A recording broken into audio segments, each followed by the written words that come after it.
ಓಂ ನಮಃ ಶಿವಾಯ. ವೀಕ್ಷಕರೇ, ಎಲ್ಲರಿಗೂ ದಸರಾ ಹಬ್ಬದ ಶುಭಾಶಯಗಳು. ನಮ್ಮ ಜ್ಯೋತಿಷ್ಯ ಜೈಹೋ ಯೂಟ್ಯೂಬ್ ಚಾನಲ್ಗೆ ಅತ್ಯಂತ ಅಭಿಮಾನವನ್ನು ತೋರಿಸಿದ್ದೀರಾ. ಎಲ್ಲರಿಗೂ ಧನ್ಯವಾದಗಳು. ಹೀಗೆಯೇ ನಿಮ್ಮ ಒಂದು ಸಹಕಾರ, ಅಭಿಮಾನ, ಪ್ರೀತಿ, ಅಕ್ಕರೆ ಮುಂದುವರಿಲಿ ಅಂತ ನಾ ಕೇಳ್ಕೊತೇನೆ. ಯಾರ್ಯಾರಿಗೆ ನಮ್ಮ ವಿಡಿಯೋಗಳು ಇಷ್ಟವಾಗಿದ್ದಾವೆ ಎಲ್ಲರೂ ಓಂ ನಮಃ ಶಿವಾಯ ಅಂತ ಕಾಮೆಂಟ್ ಮಾಡಿ. ಇವತ್ತಿನ ವಿಷಯ ವೀಕ್ಷಕರೇ, ದಸರೆಯ 9 ದಿನಗಳ ಕಾಲ ಇಂದಿನಿಂದ ಸೌಂದರ್ಯ ಲಹರಿ ಮಂತ್ರದ ಮಹಾಶಕ್ತಿ ಬಗ್ಗೆ ವಿವರಣೆ ಕೊಡ್ತೇನೆ. ಒಂದೊಂದು ಮಂತ್ರಗಳ ಬಗ್ಗೆ ದಯವಿಟ್ಟು ಇದನ್ನ ಕೇಳಿ. ಸೌಂದರ್ಯ ಲಹರಿ ಪುಸ್ತಕವನ್ನು ತಗೊಂಡ್ಬಿಡಿ ಒಂದು, ಅಥವಾ ಸೌಂದರ್ಯ ಲಹರಿ ಇಮೇಜಸ್ ಇನ್ ಕನ್ನಡ ಅಂತ ಹೊಡೆದ್ರೆ ಗೂಗಲ್ ಅಲ್ಲೇ ಸಿಗುತ್ತೆ. ಇವತ್ತಿನ ವಿಷಯ ಬಂದ್ಬಿಟ್ಟು ಸೌಂದರ್ಯ ಲಹರಿಯಲ್ಲಿ 1ನೇ ಮಂತ್ರ ನೋಡಿ. ಇದು ಶಕ್ತಿಯ ಮಂತ್ರ, ಯಶಸ್ಸಿನ ಮಂತ್ರ, ವಿಜಯದ ಮಂತ್ರ, ಗೆಲುವಿನ ಮಹಾಮಂತ್ರ. ಈ ಮಂತ್ರವನ್ನು ಮೊದಲು ಹೇಳ್ಬಿಡ್ತೇನೆ, ಆಮೇಲೆ ನಾನು ವಿವರಣೆ ಕೊಡ್ತೇನೆ. ಓಂ ಶಿವಶಕ್ತ್ಯಾಯುಕ್ತೋ ಯದಿ ಭವತಿ ಶಕ್ತ ಪ್ರಭವಿತುಂ ನ ಚೇದೇವಂ ದೇವೋ ನ ಖಲು ಕುಶಲ ಸ್ಪಂದಿತುಮಪಿ ಅತಸ್ತ್ವಾಂ ಆರಾಧ್ಯಾಂ ಹರಿಹರ ವಿರಿಂಚಾದಿಭಿರಪಿ ಪ್ರಣಂತುಂ ಸ್ತೋತುಂ ವಾ ಕಥಮಕೃತ ಪುಣ್ಯ ಪ್ರಭವತಿ. ನೋಡಿ, ಅತ್ಯಂತ ವಿಶೇಷ ಮಂತ್ರ, ಅತ್ಯಂತ ಶೀಘ್ರವಾಗಿ ಒಲಿಯುತ್ತದೆ. ತಾಯಿ ಯಾರು ಭಕ್ತರಿದ್ದಾರೆ, ನಂಬಿಕೆ ಇಟ್ಟು ಮಾಡಿದರೆ ಅತ್ಯಂತ ಶೀಘ್ರದಲ್ಲಿ, ಅತ್ಯಂತ ತ್ವರಿತಗತಿಯಲ್ಲಿ ತಾಯಿ ಶಕ್ತಿಯನ್ನು ಪ್ರಾಪ್ತಿ ಮಾಡ್ತಾಳೆ. ನಿಮ್ಮ ಕಷ್ಟಗಳು ತಂತಾನೇ ನಿವಾರಣೆ ಆಗ್ಲಿಕ್ಕೆ ಶುರುವಾಗ್ತವೆ. ಅಷ್ಟೇ ಅಲ್ಲ, ನೋಡಿ, ನಿಮಗೆ ಬರುವ ಕಷ್ಟಗಳು ಬರೋದೇ ಇಲ್ಲ, ಹಾಗೆಯೇ ತಾಯಿ ಅಡ್ಡ ಹಾಕಿಬಿಡ್ತಾಳೆ.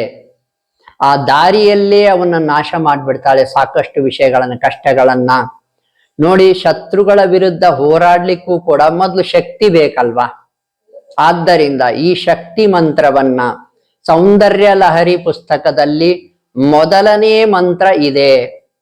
ಶ್ರೀ ಶ್ರೀ ಶ್ರೀ ಆದಿಶಂಕರಾಚಾರ್ಯರು ತಿಳಿಸಿದ್ದಾರೆ ಜಗತ್ತಿಗೆ.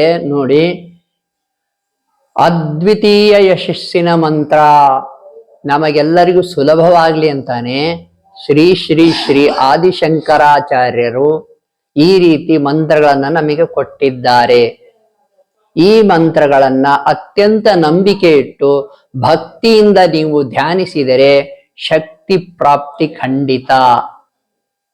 ಕೆಲವರು ಸ್ವಲ್ಪ ಲೇಟ್ ಆಗ್ಬೋದು, ಕೆಲವರು ಬೇಗನೆ ಶಕ್ತಿ ಬಂದ್ಬಿಡ್ಬೋದು. ಆದರೆ ನಿರಂತರವಾಗಿ ಧ್ಯಾನ ಮಾಡಿ, ನಿತ್ಯವೂ ಸಾಧ್ಯವಾದರೆ 108 ಸರ್ತಿ ಧ್ಯಾನ ಮಾಡಿ. ಇಲ್ಲಪ್ಪ ನಮ್ಮ ಕೈಲಾಗದಾದ್ರೆ, ಆಗಲ್ಲ ಅನ್ನೋದಾದ್ರೆ 51 ಸಲ ಮಾಡಿ. ಇಲ್ಲ ಇನ್ನೂ ಕಡಿಮೆ ಸಮಯ ಇಲ್ಲ ಅಂದ್ರೆ 21 ಸರ್ತಿ ಆದ್ರೂ ಧ್ಯಾನ ಮಾಡಿ. ನೋಡಿ, 21 ಸರ್ತಿ ಧ್ಯಾನ ಮಾಡ್ಲಿಕ್ಕೆ ಒಂದು 3 ರಿಂದ 5 ನಿಮಿಷ ಸಾಕು. ನಿಮ್ಮ ಬದುಕಿಗಾಗಿ, ನಿಮ್ಮ ಒಂದು ಯಶಸ್ಸಿಗಾಗಿ, ನಿಮ್ಮ ಕುಟುಂಬದ ಯಶಸ್ಸಿಗಾಗಿ, ನಿಮ್ಮ ಕುಟುಂಬದ ರಕ್ಷಣೆಗಾಗಿ, ಕುಟುಂಬದ ಸಕ್ಸಸ್ಸಿಗಾಗಿ, ಗೆಲುವಿಗಾಗಿ ನೀವು 5 ನಿಮಿಷವಾದ್ರೂ ಧ್ಯಾನ ಮಾಡಿದ್ರೆ ತುಂಬಾ ಒಳಿತು. ಅಷ್ಟು ನೀವು ಮೀಸಲಾಗಿಟ್ಬಿಡಿ. ಸೌಂದರ್ಯ ಲಹರಿಯ 1ನೇ ಮಂತ್ರ ಪದೇ ಪದೇ ಹೇಳ್ತೇನೆ. ನೋಡಿ, ಈ ಒಂದು ವಿಡಿಯೋ ಏನು ನಾವು ಯೂಟ್ಯೂಬ್ ಚಾನಲ್ ಮಾಡಿದ್ದೇವೆ, ಇದರಲ್ಲಿ ಸಾಕಷ್ಟು ಸಾರ್ತಿ ಈ ಒಂದು ಸೌಂದರ್ಯ ಲಹರಿಯ 1ನೇ ಮಂತ್ರದ ಬಗ್ಗೆ ವಿವರಣೆ ಕೊಟ್ಟಿದ್ದೇನೆ. ಮತ್ತೆ ಮತ್ತೆ ಯಾಕೆ ಕೊಡ್ತೇನೆ ಅಂದ್ರೆ, ನೋಡಿ, ಪದೇ ಪದೇ ಹೇಳೋದ್ರಿಂದ ನೀವು 1 ಸರ್ತಿ ಆದ್ರೂ ಪ್ರಯತ್ನ ಪಟ್ಬಿಡೋಣ ಅಂತಂದೇಳಿ ಪ್ರಯತ್ನ ಶುರು ಮಾಡಬಹುದು ಅನ್ನೋ ಒಂದು ಅಭಿಲಾಷೆಯಿಂದ ಹೇಳ್ತಾ ಇದ್ದೇನೆ. ಮತ್ತೊಂದು ವಿಷಯ ಏನಂದ್ರೆ,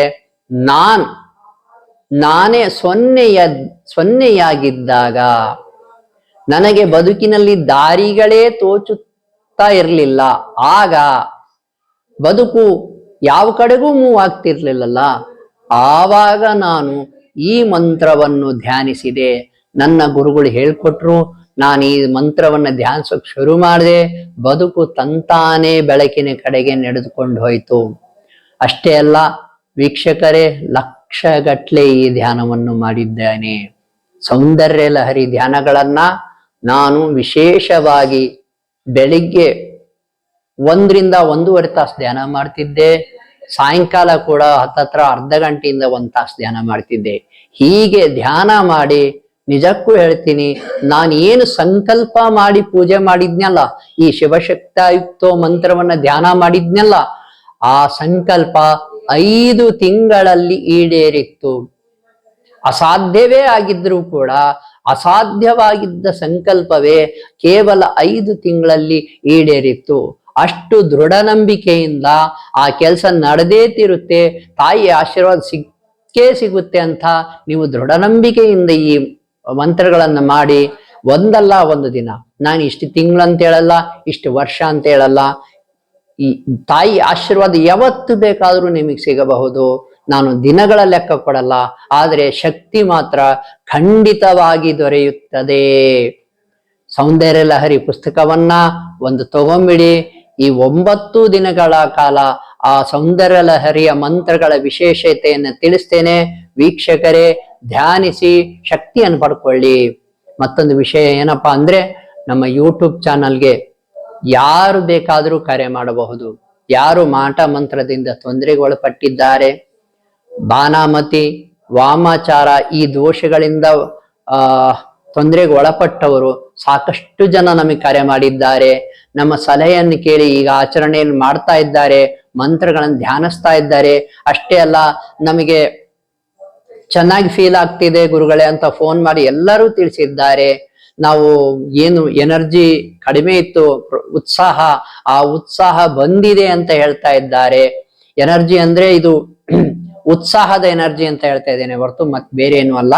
ಉತ್ಸಾಹ, ಜೀವನೋತ್ಸಾಹ ಬಂದಿದೆ, ಮತ್ತೆ ನಾವು ಕೆಲಸಗಳಿಗೆ ಅತ್ಯಂತ ಉತ್ಸಾಹದಿಂದ ಹೋಗ್ತಾ ಇದ್ದೇವೆ ಅಂತ ಹೇಳ್ತಾ ಇದ್ದಾರೆ.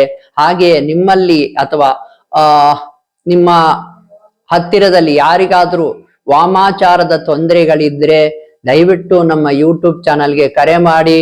ಅದರಿಂದ ಹೇಗೆ ಹೊರಬರಬೇಕಂತ ನಾನೇ ಸಲಹೆ ನೀಡ್ತೇನೆ. ಅದನ್ನು ಆಚರಿಸಿ, ನಿಮಗೆ ಒಳಿತಾಗ್ತದೆ ಅಂತ ಹೇಳ್ತಾ ಈ ವಿಡಿಯೋವನ್ನು ಮುಗಿಸ್ತೇನೆ. ಶುಭವಾಗಲಿ.